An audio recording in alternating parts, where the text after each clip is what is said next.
John, obviously syndication has been a very hot topic. So before we jump into Chicago and some specifics, I do want to touch Mhm. on a very common question. Hey, owning $90 million of real estate sounds way better than having a duplex. Should I just jump right into syndication? Or, what advice would you give to that new person who hears that number and goes, yeah, this is what I'm going to do? Well, I think it comes down to your goals first and foremost, goals and your strengths, because syndication is actually two different businesses. One is real estate and overseeing the real estate, managing it, making sure the property managers, the contractors, everyone's doing what they're supposed to do, that you forecasted the numbers properly, you've underwritten the deals properly, and you're overseeing the execution. That's one side. Really important. Really important, the base of the business, but that's one part of the business.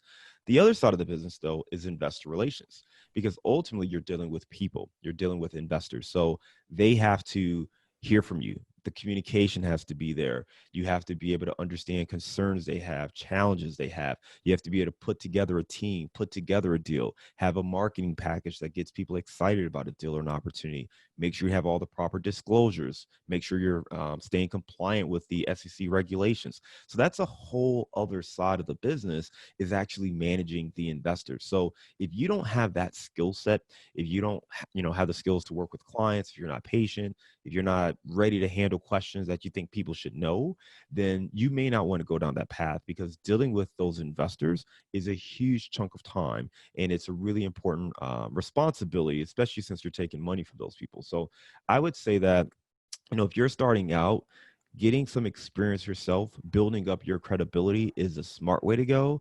If you want to be passive, or if you're considering being a passive investor in a syndication or buying a duplex, that may make sense. I think you have two different things that you're looking at. One, on a passive side, you want to vet the operator. You want to get to know the people that you're looking to invest with. You want to understand the way they think, their criteria, the way they manage deals. You want to really get comfortable understanding who they are and what they do.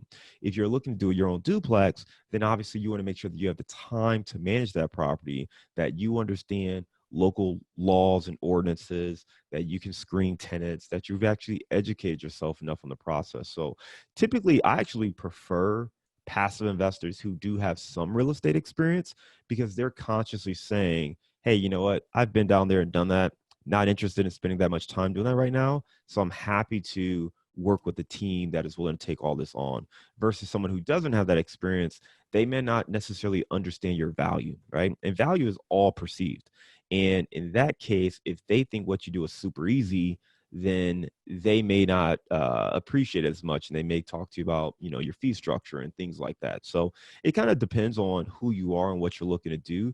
But I would say, if you're trying to be active, you really have to understand how much time you have to devote to this, and make sure that you have educated yourself and you've surrounded yourself with the right team to be successful.